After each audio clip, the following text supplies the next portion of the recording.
Ek is Sarel van der Walt, 'n boer hier in Hoopstad, Wesselbron distrik. Jacobus boer saam met my, een van 6 mense wat saam met my boer. Ons boer met mielies en sonneblomme, eintlik 'n gemengde boerdery.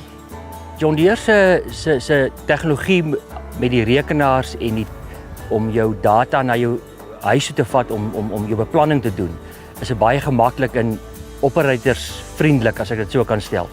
So jy kan meer onmiddellik doen. Omdat ons weier gaan is die kostebesparing.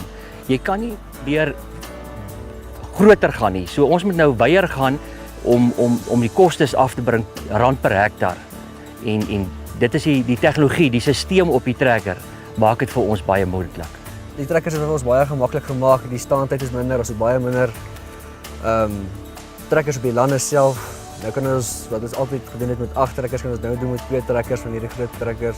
So ja, dit het ons baie tyd bespaar en nou om die nag en dag aan mekaar te werk is baie lekker. Die trekker het genoeg ligte, jy kan doen wat jy wil met hom en dag voel soos 'n dag met hom.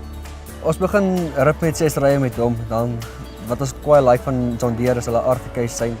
Ons werk van 6 rye af na 12 rye na 24 rye, so al die rye werk op mekaar. En ja, as ons ook die trekker maak is vir ons baie gemaklik op die punte om te draai.